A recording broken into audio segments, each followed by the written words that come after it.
What is up, y'all? And welcome out to another edition of the Bruin Vibe. We're going to make sure we get some people filing in here. My main man, Wayne Cook, in the building. It's going to be a lot of fun tonight having Wayne Cook on. We're going to talk about the Nebraska game. We're going to break down what happened in Lincoln, Nebraska. We're going to talk about Iowa. A lot of good stuff. So, guys, give us just a couple seconds. I'm going to read our Bet Online advertisement, and then we're going to jump right in to all of the action. Give me just a moment, ladies and gentlemen. We'll get this thing rolling. All right. Here we go. So Bet Online is the world's most trusted betting platform and your number one source for everything football. Bet Online has every stat, every matchup, and even live odds and spreads to bet on during the games. Think you know your stuff? Get in on our $200,000 mega contest and pick 5 games against the spread every week for your chance at weekly prizes and a share of $200K. When the game's over, head on over to our online casino and get in on a game of blackjack or poker or unwind with one of our over 150 slot games. Head to the website today to get in on the action. Bet Online. The game starts here. All right. I think we got 4 or 5 people in already. So we'll just start it up. 5, 4, 3, 2, 1. What is up, UCLA Bruin fans? Will Decker, your host here. I got the main man to my right, Mr. Wayne Cook in the house, blessing us with his presence once again. Coming off of a monumental victory for your UCLA Bruins last weekend, 27-20 in one of the tougher environments of all of college football. Lincoln, Nebraska.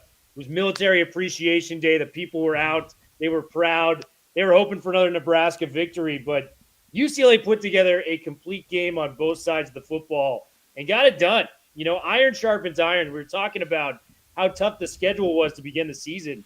They came into that game not intimidated, not scared. They'd played at LSU. They'd played at Penn State. They've seen the big environments, and it showed for UCLA last Saturday. Wayne, you were in the house for this game. Can you just talk about what the emotions were like in the locker room post-game, talking to players and teammates and, you know, the coaching staff within UCLA? My favorite thing about these wins, Will, and again, thanks for having me on, man. You know I love to come on this show. Yeah. Absolutely, I feel like this team has gotten to the point where they're like, listen, like, we knew we could do this. They have too many good players. They have too many upperclassmen that are leaders on this team. I love that I got to talk to Femi coming off the field. I love that I got to talk to Kane coming off the field. And my favorite interview, probably of those 3, even though I love those 2 guys, and I should point this out, and this is not a knock on Carson Swessinger because I love Carson Swessinger too. Yeah. But I think that Kane and Femi, by moving around as much as they do, have unlocked what Carson can do in the middle. You know, everybody's doing all this stuff, and he's just there to clean up. He's just cleaning up. And he's having an amazing year, but those other guys, we can't forget, they're not doing what they did last year. You're seeing them on the outside a lot. You're seeing them doing a lot of different things. And so I think they're a great complement to each other. So I think the linebacking core, as I've told you all year, is amazing. So I got 2 of those guys coming off the field. Femi's interview was incredible because I did ask him about the 15-yarder. I mentioned a few non-holding calls, and he didn't say anything that was going to get him in trouble, but it was funny the way he responded. I think I said something about, I don't know if that was a good call, and he goes, yeah, I think I agree with you, or something like that. It was hilarious.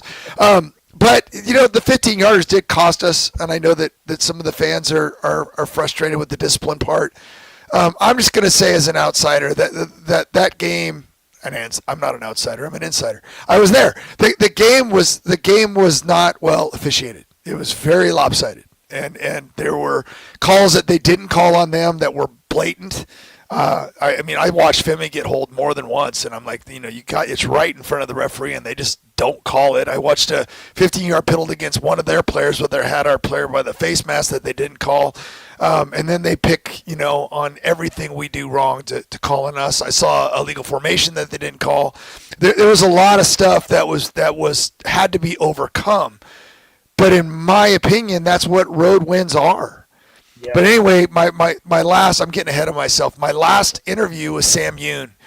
And the reason why I think that's so important, and I really wanted to find a lineman. It didn't have to be Sam.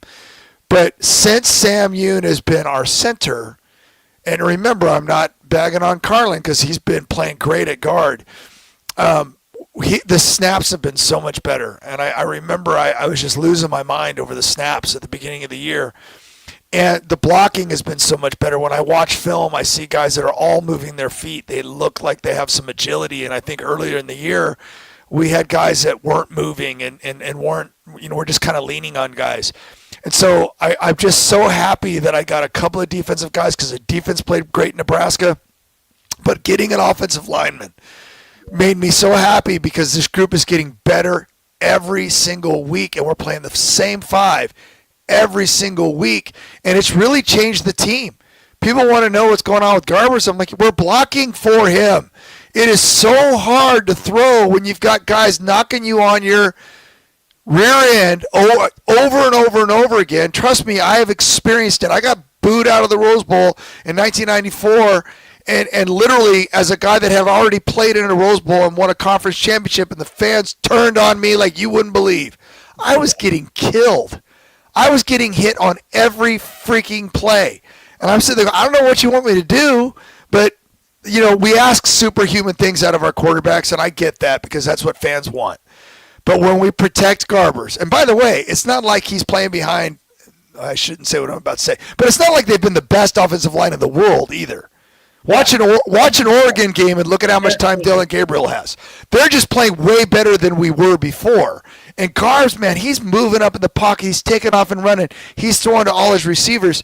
So I'm going to go back to your original thought. You know me, Will. I just start talking and I don't know where I'm going to go. But like the idea is that was a road game in front of 90,000 people. This team is battle tested. I know the record's not what we want it. I looked at this, and I've been trying to say this right, and I've been butchering it all week. UCLA's played 5 of the top 6 teams in the conference right now. Of the bottom 6, and I'm not counting us, so you take UCLA out of that list, we've played Rutgers. Yeah. We haven't played all the other teams down there, and we still have SC coming up, but we're playing the toughest of this conference. And we've hung in there, and we're fighting like crazy, and we got 2 road wins in a row. So it was a really exciting victory. The locker room was great. The coaches were great. Everybody was excited. And I still don't think we've played our best game yet. That's what makes me excited. I still think we're making too many mistakes, and if we can clean that up, we got a chance of more good games coming up. It's really interesting, Wayne, because after the Minnesota loss, I think a lot of us mathematically may have taken us out of the bowl equation. But you look at how they've responded the last 2 weeks, especially the offensive line. They played really well against Rutgers, but you at least had that excuse if you were somebody that was questioning UCLA's offensive line, where it was like, hey, they were without their 2 best pass rushers. Yeah. What they did last week against a very solid Nebraska front 7, that was, the biggest element of the game. And it allowed Garbers, the last 2 weeks to be the best he may have ever looked in a UCLA uniform. I mean, look at the stats, Wayne. 49 of 63 over the last 2 weeks. 78% completion. Like, that is an absurdly high number for Garbers. 602 yards, 6 touchdowns through the air of turnover-free football.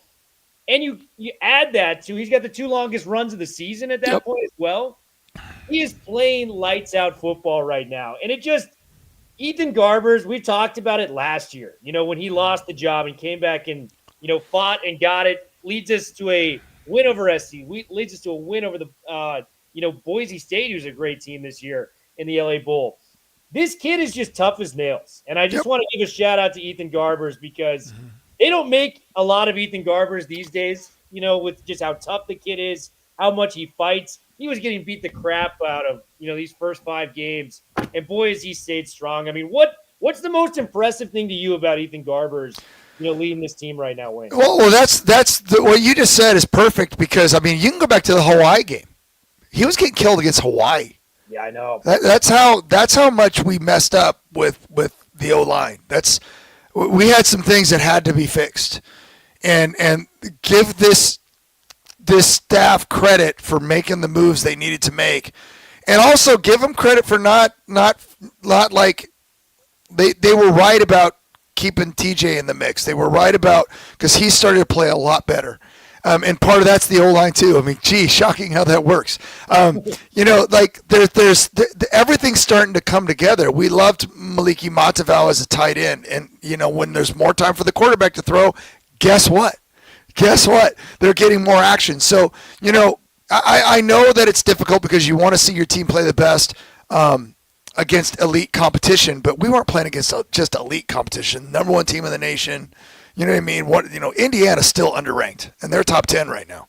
I still think they should be a couple higher, just because they're destroying everybody they play. It's not their schedule hasn't been that hard, but they're whooping everybody. They're just amazing. Urban Meyer right now, like it's unbelievable what he's doing.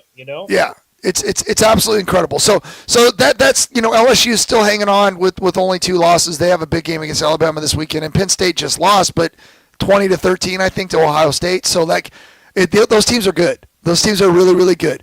But we're playing better than we were against them. We've made the changes. We're blocking so much better. The defense, I mean, Schlesinger, I hope no one took that as a slight to him. He's reading defenses, and he's playing so much faster than he was at the beginning of the year, and that's just because of playing time. The more you play and the more you see, you just naturally get better. Jay Tawia, we don't talk about enough because he just does what he does in the middle. Why is UCLA's rush defense so good? It starts with Jay Tawia. It really does. And then everybody else does their job around him. So, and that's going to be a huge test this weekend when we start talking about Iowa's. We're going to have to figure out a way to stop the run. But I am impressed. I feel like Garbers is extremely tough, like you pointed out. But this is the part where I'm getting sick a little bit because I don't know why I have to explain this. I will look at so many of the quarterbacks. I just watched Wisconsin and Iowa earlier today. Garbs is better than those guys. It's not even close. He's not even close. I watch a lot of teams, and I'm like, he's better than a lot of these guys. And I'm like, you have to be able to take the records, and I know that people don't like to hear that either, and you watch the footwork. You watch how on time he is. You watch how he goes through his progressions. If you still are thinking that other players are better athletes, I swear you're not watching, because not only is he breaking big runs, he's absolutely leaving defensive backs jock straps on the field because he's juking them. These haven't just been open. He's making people miss and outrunning people. So he's doing so many positive things. You pointed out not turning the ball over. And again, I'm going to go back to this. He wants to win football games. So when you're getting the crap knocked out of you and you're getting beaten, I don't think Ethan Garbers is the type of quarterback, that's going to be like, well, I'm just going to play it safe so I don't ruin my stats. I don't think he gives a crap about his stats. I just literally think he wants to win football games. And so some of those interceptions are just him playing hard. And so anyway, long story short, he's playing fantastic football. Everybody around him is playing better as well.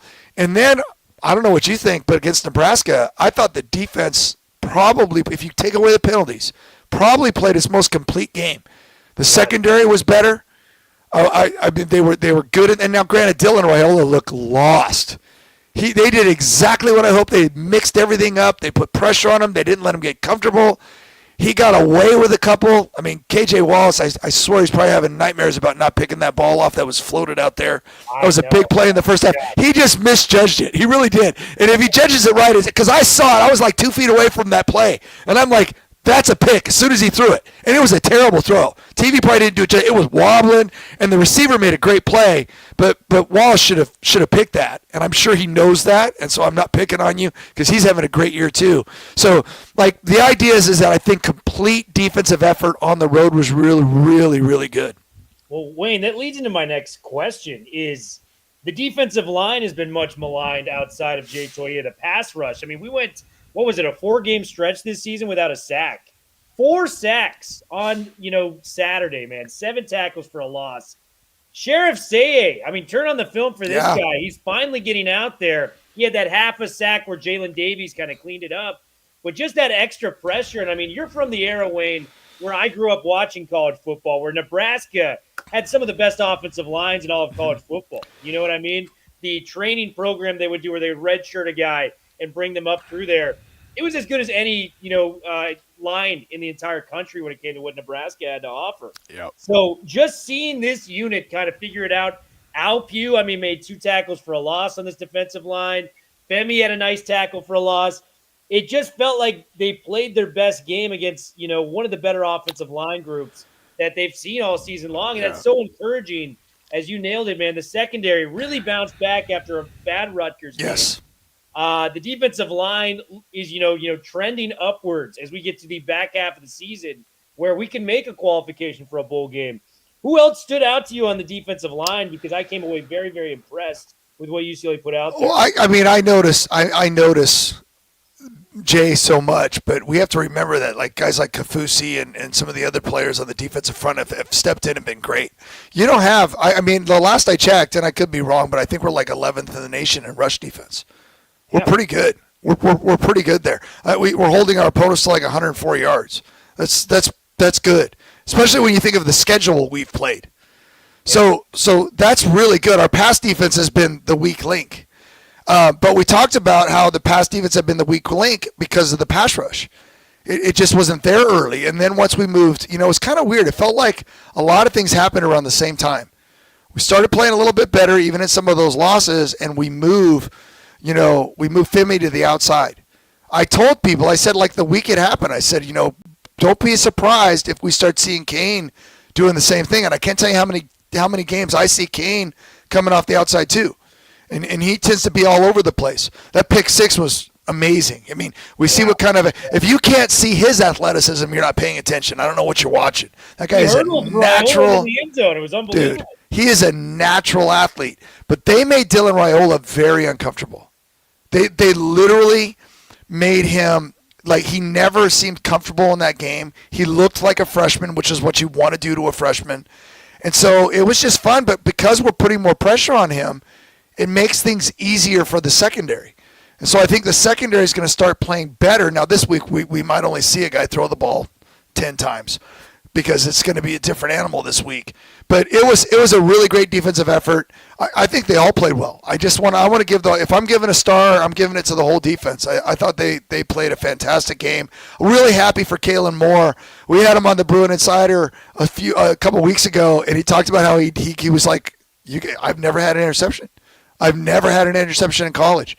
And then sure enough, right there, he gets the tip off of Addison, who's been incredible this year, and he gets the interception. So little moments like that are cool because it's things that he's going to remember for the rest of his life. Yeah, man. Brian Addison has been awesome. And, we've talked about Schlesinger before, but it seems like each and every week we come away more and more impressed with what this kid's doing. The sack on 4th and goal, just to kind of get the ball back, keep momentum on UCLA's side. 13 tackles. And it's going to be a battle of two linebackers, this weekend with Jay Higgins against Carson Schlesinger. Like, this is old school football we're going to be seeing here, man. The play on 4th and goal where Schlesinger just destroys the blocker, like literally just swallows him up and then sacks. I'm like, what? This guy, like I said, and again, that wasn't a knock on him earlier. They have him in the middle because of what he's doing. Our other athletes are versatile in ways we can use them in other areas, but man, Schlesinger is doing things that remind you, and I know people have made this comparison. They're like, man, this is like Eric Kendricks. Yeah. He's just, you want to go way, way, way back to maybe some of the people that are on with us right now. And by the way, I love that comment I'm seeing that Jay opens everything up for everybody. That's true. Trust me, Carson Schlesinger benefits from Jay Toia sitting there blocking and occupying a couple guys on every play. But Robert Thomas used to feel like he was always in the backfield back in the day. Like the linebackers that seem like they're one step ahead. It's kind of like, I love Logan Loya on offense. I always feel like he's got this. Did you see that punt return where it just looked like he was just toying with people for a while, just kind of weaving around? He doesn't even look like he's trying. He literally is so calm, and it's like he sees and feels space. And it's so cool to watch, and I feel like Carson kind of has that. He just kind of sees the game really well right now, and he seems like he's one step ahead. And he always kind of knows where the play's going. So it's been so much fun to watch him grow and evolve as the season progresses. Second in the conference in tackles, first solo in tackles, top 10 in tackles for a loss. Butkus finalist. Yeah, and he's a walk-on. This is like a story that Disney needs to put out there because he's going to the NFL. Like, there's no doubt. Okay, and so is our left tackle, who is also a walk-on. He's going to go to the NFL too. Start watching this guy play.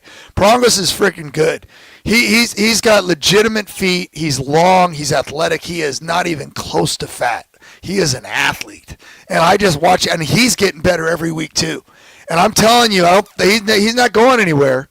Lock this guy up. It's our left tackle going forward because he can play. I mean, so like I love the walk-on history at UCLA because sometimes, we get so wrapped up sometimes in stars and what schools these kids play for that I think we miss too much on some of these guys that are legit athletes that can play if you're just willing to coach them up and develop them. Yeah, man. Well, let's get into Iowa. This is a huge Friday night game. UCLA's got a case, man. Last 5 games of the season, you got Iowa. You got a Washington team that's starting to figure it out under Jim Fish, as expected. You got the USC rivalry game. You got Fresno State. And then you got one game in between there. You got – no, that's it. That's the list. Iowa, Washington, USC, and Fresno State. So those are the 4 games remaining right now. If you could take care of business on Friday, I think there's a real shot that you could take either 2 of the last 3 or win all 3 outright. Iowa's a very, very tough team, man. And they're led by Caleb Johnson, second in the entire country in rushing yards to the great Ashton Jeanty. By the way, do you have a Heisman favorite at this point in time? Is it Hunter? Is it Jeanty? Is it Cam Ward? What do you like? Dylan Gabriel. I literally, every time I watch him play, I'm like, every quarterback should watch this guy play. And again, this is one of the things I like about Garbers too, is Dylan Gabriel's feet are phenomenal. He's always on balance. He goes through it. He snaps his feet around every time he's about to throw. He doesn't ever, when he has to throw sidearm or do other things, he does because he can, because he's a good enough athlete. But for the most part, man, that guy's feet is under him. He is NFL ready. When he wants to zip it, he can freaking throw it hard. When he wants to float it and put touch on it, he does that. He can throw it deep. He can take off and run when he wants to. And he reads defenses and processes like he's been in college football for 15 years, because I feel like he has been. But this guy is really, really good. Cam Ward is really, really good too. It feels like Miami's feels like a lot of their games, they kind of make him be good late, and he usually says, that's fine, I'll do it. So he's really good too, so don't get me wrong. Heisman voters like we had 3 votes. So there's a lot of people on that list, but we still have all of November, and like every Heisman voter, we should only vote after the games are done. Anybody that votes early, I don't know what you're doing, because there's a lot of people involved still, but those 2 aren't bad at all. And I'm still paying attention to Jeanty too, because I think what he's doing awesome. And I think if if Boise keeps winning and he keeps putting up good numbers, like when he has a bad game, he gets 130 or 150. That's a bad game for him. So it's like, especially when everybody is like, what do you do against him? You try to stop him. And so that's tough. But I'm telling you, we're going to see. I was watching Iowa this afternoon, and my wife came home. And she's looking at the game for a little bit with me. She goes, who's number 2? I'm like, that's the guy we need to stop. I go, Caleb Johnson is absolutely legit. Iowa ran for 300 and something yards against Wisconsin. Now, I think Wisconsin's record's a little bit misleading. I know they won 3 games in a row and looked great, but they were against 3 bad teams. So like the idea is that Iowa, they lost Iowa State, they lost to Ohio State. Those are their ranked teams. Their good wins are against Washington and at Minnesota. Minnesota, by the way, is a team that's getting better since we should have beat them, since we had that game. And by it's funny, Will, because people have made comparisons because we had a 5-game losing streak, and I had my senior year. I hate talking about it because I'd rather talk about the Rose Bowl season, but we lost 6, and after winning our first 2 games, and everybody got hurt, and then we lost 6 in a row. Getting booed off the field against Washington State, all that crap we had to go through. We played Arizona. Arizona that year was kind of like, remember back then we only played 11 games, we didn't play 12. We played Arizona, a good Arizona team. And kind of like the Minnesota game, we should have probably won. We had it. Some of the guys that were coming back were rusty. We dropped some passes. We didn't, we missed some tackles. And like the next thing you know, we lose to Arizona. But we walked into the locker room after that loss, and we went, you know what? We're kind of back. We should have won that game. And we won our last 3 games, had one of the best offensive days in the history of our school, and we beat SC and kicked their butt like 31-19 or whatever it was. I don't remember what the score was, but it was a lot to it. They were up 12-3 at half, and we kicked their rear end in the second half. But we left that season, and most people would look at the record and say it was a disappointment. For all the players on that team, though, we knew we were good. We were better than our record at the end of the season. We just went through a whole bunch of, we had a bunch of bad breaks that year. This team right now, we've watched them battle a really hard schedule, and we had a hard schedule that year I played too. Really hard schedule, and they fought, and they fought, and they fought, and they fought, and no one's quit. Our running backs, T.J. Harden had a run in the Nebraska game where he literally ran into a wall, and he came off the sidelines a little like, I was like, is he hurt? Is he hurt? And I'm like, but man, that dude tried to run over 4 people. I'm like, that is a player that is not on a 2-5 team that's about to go 3-5. That's a player that's playing as hard as he can, and I'm seeing that from everybody, and I love it. I absolutely love to watch it because they're going to need it. This is a 6-3 Iowa team. I don't think they're great, but they're a very great culture. They run the ball really well. Cade McNamara, I think he's had a concussion. Probably not even going to travel on this trip. So they're going to go with, and I'm going to get his name wrong, Brendan Sullivan. Brendan Sullivan is a little bit more athletic, right? Can run around a little bit and use his legs. Although when I watch the film, I'm like, he's not exactly that fast. And we have awesome linebackers that can run with anybody. So actually, I feel like we match up really, really well. This, though, is going to be the Jay Toia game. Because if you watch Iowa's offensive line, they were moving Wisconsin. There were holes, and it wasn't just Caleb. They had other running backs that had big gash plays. Like, there were holes that were like, you salivate for running holes like that. So our front 7, our defensive front, and even our safeties, and people are going to have to come up and give support in the run game, because I imagine it's going to be like 80-90% run for Iowa. And they're only going to throw when they have to, and it'll be play action. He might take off and keep it and run. So that's going to be that. And then on the other side of the ball, this is an elite pass defense. Yeah, okay, so they're really good. They always have been. They'll force turnovers. Well, I mean, when I say elite, I think they're 44, but that's good. And their rush defense is really good, like really good. Yeah. So this is a very, very good team that's going to want – I almost feel like – and I don't know about you, Will. It feels like Iowa's – if you had a stereotype of what everybody's always told us a Big Ten team would be, like the stereotypical Big Ten team, feels like this is it. We're not going to do stuff that makes you go, wow. We're just going to beat the crap out of you. We're going to win in the trenches, play great defense, force turnovers. Heck, their punter's awesome. They play special teams. I mean, like, they do so much good stuff that UCLA is going to have to bring it. But I'm going to keep coming back to this. It feels like we match up. Our rush defense is our strength. They run the ball.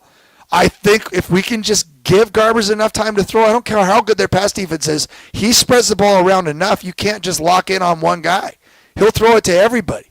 And so, I don't know. I like the matchup. I think I'm going to like the atmosphere. It's homecoming. The uniforms are going to look awesome. We're hungry. And so, why not? I think this would be a win, Will, that kind of lets people know, hey, maybe because people are already saying it. UCLA's better than their record. People are already saying that. So now they're going to see if you can get this one, now people are going to start going, okay, maybe that schedule was that hard, and maybe this is a pretty solid team. And that's what I'm hoping for. I mean, this is kind of a big moment right now. And like you said, it gives them a much better chance of getting to that bowl game, which I know they want. Yeah, it's huge. And I think, for the offensive line, in terms of the regular season, this is the best defensive line they're going to be playing throughout the remainder of the schedule. If they can just buckle down and give us that same look that they gave us last week, where Garbers has got that second and a half longer in the pocket to really kind of go through his progressions, I feel very confident what the offense can achieve. They're pass blocking at a way higher rate than when they started this season. Prongo's making that move to the left side, really helping that out. Carlin moving to the guard, Yoon to the center. We've really found a nice structure with this unit. But, man, it's going to be that battle. Caleb Johnson – in any other year, this guy is probably the Doak Walker Award He just happens to be in the same year that Ashton Jeanty is ripping apart the college football world with what he's doing at Boise State. So you got a very, very high qualified running back. And you nailed it with Iowa, man. They do all the little things great, as you said. They block, they tackle, they do special teams. I mean, George Kittle has the famous saying, like, if you don't block at Iowa as a tight end, you don't see the field. Like, you don't get out there, period. So they block, they play bully ball. It's going to be, hey, I'm going to move your guy from point A to point B, and we're going to run for 3 or 4 yards. And that's just how it's going to be. Toia is the key of this game. If Toia can be that dominant wrecking ball that we know he can be to open up those lanes for Schlesinger, for Kane Madrano, I think UCLA gets this done. I feel very confident the pass blocking's there, and we can keep the pressure on from Nebraska. Before I let you go, Wayne, give me some key players outside of Toia and some of these defensive guys that are going to have to step up for UCLA to come away with a win for homecoming. Well, this is a front seven game on defense, but this is where this gets tricky to me because I think it might, Davies has had some moments where he's had good coverage, but they've still made catches. Yeah. He's had some good moments, but he gets PI in the end zone. Like he's like so like if you're a team that's planning on running the ball a lot, one of the easiest throws to throw, because if you watched Sullivan, last week, he's sporadic. He can rip it, but it's like it was weird. His feet weren't right. He overstrides. He looks awkward when he throws. So, but he's an athlete. He can move around. So one of the easier throws you can have is downfield off a play action where you go deep. So one of the things that I think might be a key in this game, because I imagine we're going to bring a ton of guys up. We're going to play a lot of guys near the line of scrimmage. You might have to play more man. Remember, Iowa doesn't just run the ball. Sometimes they bring in extra linemen, like we used to do with Chip Kelly, and they'll bring in another offensive lineman, and they'll just pound it down your throat. And so when they do throw the ball, we don't want to give up those big plays over the top. And if we have to play more man so we can play run support in this game, those guys are going to have to be on their game, because even though they may only throw 14, 15 times the whole game, they only threw 10 the last time. Our DBs really are going to have to step it up and have a good game, and I think they might have to play more man coverage because of how much I expect Iowa to run the football. So I think that might be one of the keys to the game. And then, we know this. If we protect Garbers and we keep attempting to run the football enough, I think that's been Eric Bieniemy has really done a good job of evolving as the season has progressed. Really good job.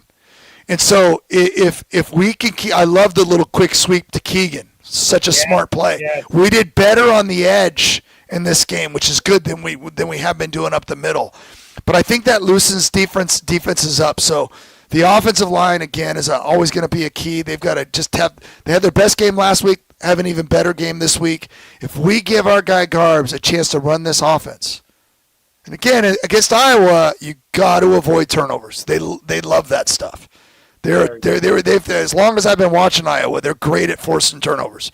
So we got to protect Garbers, and he's got to protect the ball. And on the defense, I'm going to go ahead and say that secondary, on the few opportunities they have to make plays, they need to make plays, and maybe we can force a turnover or two also.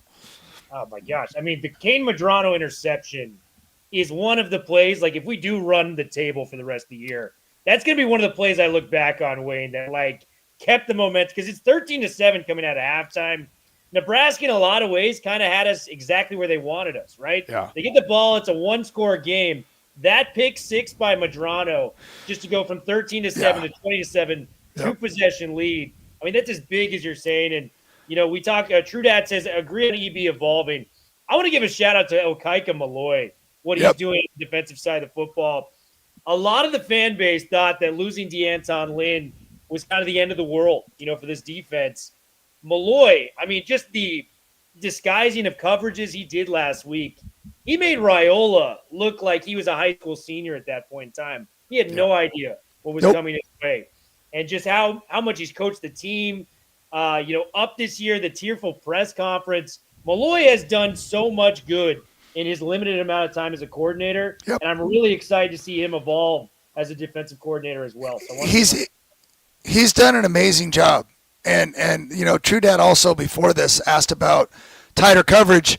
I don't know if that's always, whether they're intending to have loose coverage. Sometimes the DBs kind of don't do what they're supposed to do. It's not always the way the game's called, but the DBs were really good against Nebraska. I agree. So yes, I've never been a fan of the like go all the way back. Remember the Indiana game? How many? Even against Rutgers, it was like, gosh darn it, just play tighter. He's not Kaliak Mattis wasn't even a very good quarterback, and we made him look great. So yes, I do think the tighter coverage. I mean, you might get beat at times, but man, Kirkwood's having a very good year. I always say when we don't talk about DBs very much, and we have not talked about Kirkwood that much this year, like it's because he's doing a good job. Like he's had a really good. So we've got to just. I like tight coverage, I really do, and I think they're going to need it in this game because they're going to need the safeties to come up and play the run.